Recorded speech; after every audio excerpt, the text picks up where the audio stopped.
When's the last time you saw a Bushmaster? Never. That's right, never. Most of us have never seen one of these Bushmaster 4x4s, but today you will.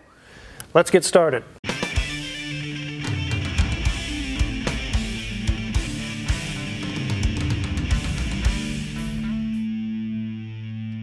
This is also another Eurasian Bob special. Eurasian Bob strikes again. This time he got it at Barrett-Jackson.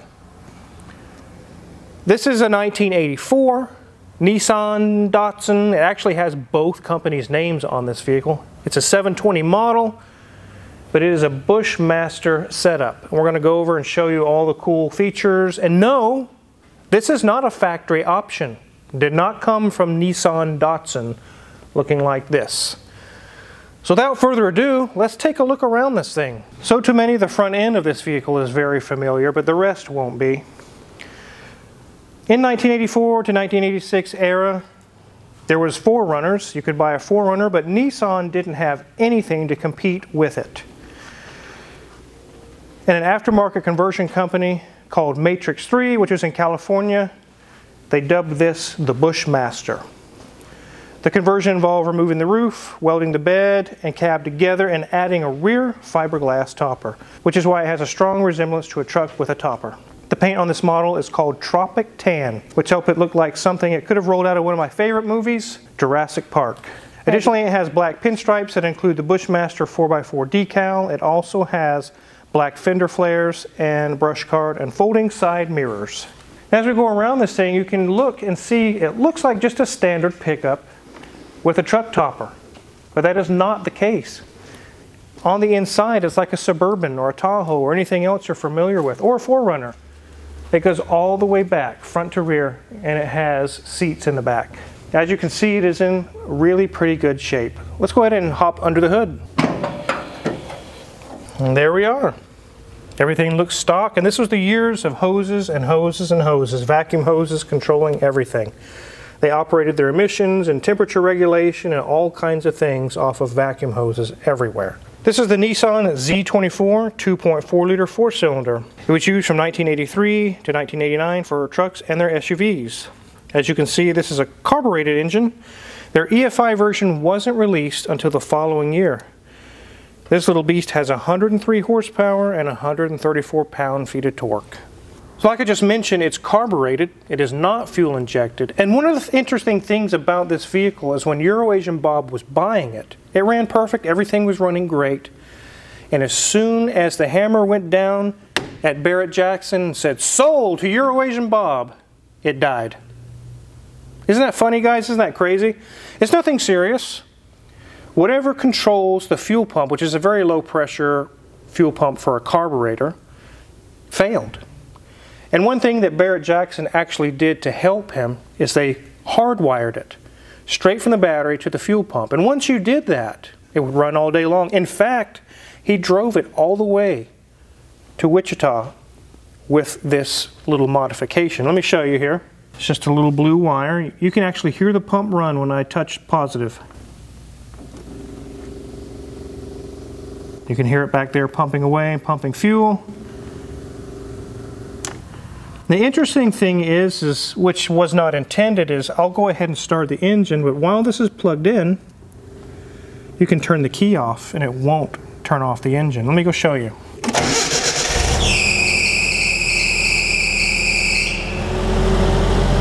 You can hear a belt squeal. We all hear that. It's going to be solved while that's here. So watch this. It's still running.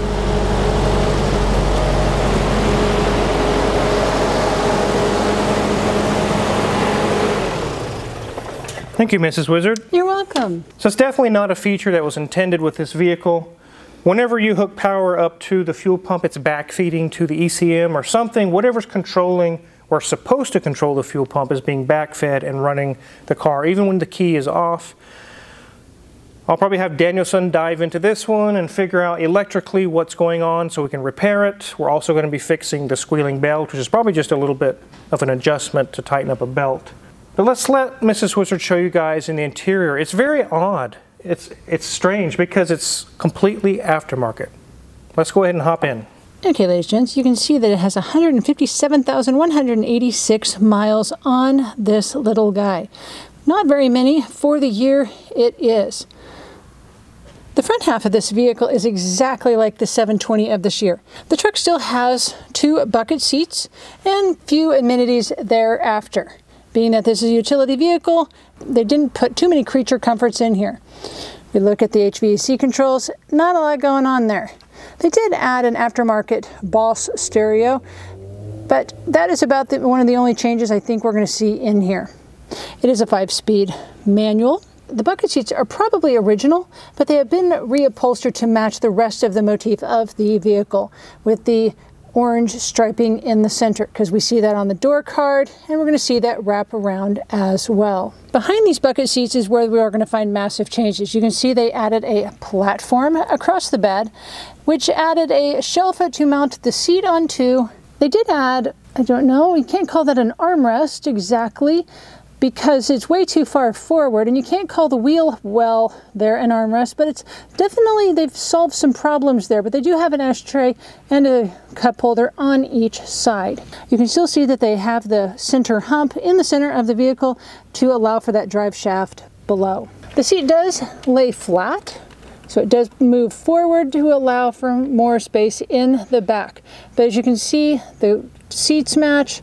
We have cloth on the sides that match the seats as well, and they have added carpet to the wheel wells as well. They have a very utilitarian mat that you see in many SUVs, kind of like the Honda Element on the sides, and the entire back section is that as well. They also had to screw in, instead of screwed into headliner, and you can see they added a seam in that headliner where they had to disconnect from the truck and add to the fiberglass topper. There's a lot of light coming into this vehicle, and there are very few blind spots due to all of the massive windows in the back section.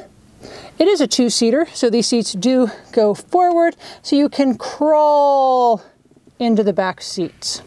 As we get to our steering wheel, you'll see that we have a 2-spoke steering wheel that does give you the option to have tilt shift. That's about one of the few creature comforts they gave us on this vehicle. So I'm curious about what's going on underneath. Let's get this up in the air.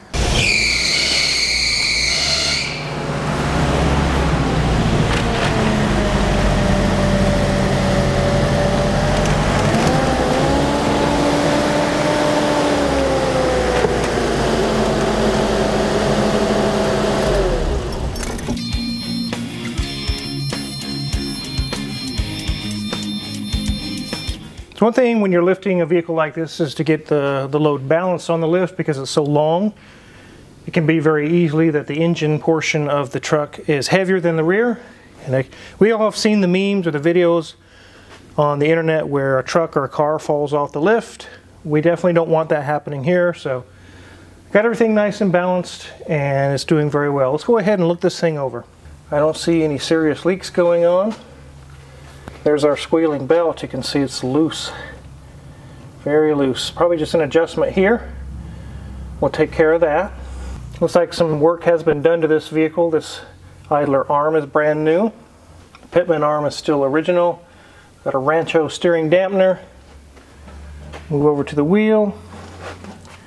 The brakes are brand new. The brake hoses are brand new. Axle shafts are brand new. One thing that's interesting is that you don't see a coil spring, and that's correct. This rod is the spring. It's a torsion bar. You can raise and lower, kind of like a lift kit, just by turning this bolt right here. It's an adjustment. Our differential is dry, no leaks going on there. Little baby differential. Our oil pan up top is dry. Brand new axle shaft again, brand new calipers, pads, rotors, hoses. Shocks they're okay. They could probably go a little longer, so won't need to mess with those. Nothing loose there. Here's our transmission, and it is also, it's gunky from age, but it's not pouring out anything, so it's doing good. There's our brand new slave cylinder and brand new hose that goes to it. Here's our front drive shaft, which looks to be in good shape. These have the circlips on the inside, which means unlike modern cars, you can replace just the U-joints on these. On modern vehicles like a newer CR-V or something, they make you replace the entire shaft. This is what's called a divorced transfer case. It has nothing to do with marriage like you're thinking of. They just call it that because it's not physically connected to the rear of the transmission by any other means except for just a drive shaft. It's supported by its own mounts back here. And everything looks good there. So there's 3 drive shafts of this vehicle. One going to the transfer case, and one from the transfer case to the front of the vehicle, and a third one goes from the transfer case to the rear axle. You can see a brand new catalytic converter, which was probably just worn out from age, a brand new muffler, brand new fuel tank. Our drive shaft here is in good shape. There's our tiny little rear axle. Oh, and here's our fuel pump. And you can see they tied in a blue wire to this connection here. We'll have to diagnose from this connection why it's not getting power. But that's the way they made this thing run. And like I said, Euro-Asian Bob drove it many miles here. So there's really no other serious issues. We just need to solve why did that die. Back here we have leaf springs. There's not coils or torsion bars. We have good condition shocks, drum brakes in the rear that aren't leaking anything. Nothing's loose there. Nothing's loose here. Good shock. Everything looks to be in good condition there. Here's the spare tire, which looks to be original from 1984. It even has cracks in it and very little air in it. That's probably not a very good spare. So I'm sure Euro-Asian Bob probably has a decent tire laying around somewhere he can put that on. So here we can see the day code on the tires, 38th week of 2019. So they're 3 or 4 years old, but they're still good. They look brand new. They have lots of tread. So we don't need to mess with tires this time around. Let's get this thing on the ground.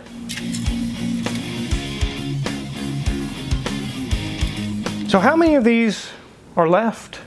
There weren't a ton of these made. And Mrs. Wisser did some research and kind of looked up some information on these, and most of them are destroyed by now. They're just absolutely ratted out. To actually find one in this good of shape is such a rare opportunity. It's in such good shape. It does have a few minor issues that are going to be solved while it's here in the shop before Euro-Asian Bob puts it up for sale. But it is interesting that it did not come from the factory like this. It was just a pickup truck. And the Matrix company modified it, and they really did a really good job. All these years later, it still looks really good, very functional. Obviously, they did a good quality job as well. Being it was a third-party company, we tried to look up production numbers, how many Bushmasters were made, and the information is lost, it's gone. Maybe some of you might have that information. You can let us know in the comments below. It would be interesting to find out. But I'm sure the number is not very big. Now, in the description below, Euro-Asian Bob's link is there. You can contact him if you're interested in purchasing this Bushmaster. If you're thinking, I got 3,500 bucks, I'm ready to buy this thing, you can forget it. You are not going to buy this for that cheap. Pickup trucks today, you guys know, are stupid expensive. This one will be no exception. You're not going to get it for cheap. There's the Toyota behind us. We're putting thousands of dollars into it, and it's still worth it because you can't go buy another one for cheaper, especially a Toyota. So, again, click the link below to Euro-Asian Bob. He can answer any further questions. If you're interested in buying it, he can help you out there as well. If you're curious what kind of tools we're going to use to work on this, check my Amazon affiliates link in the description below. All the tools we use in the shop are listed there for sale, and we get a small cut and really appreciate it. Check out Mrs. Wizard's Ways in the description below as well. She's got some good content going on over there. And make sure to hit the subscribe button here as well, because there's always cool vehicles rolling in the shop, and we got truck updates, bus updates, all kinds of things. Thanks for watching.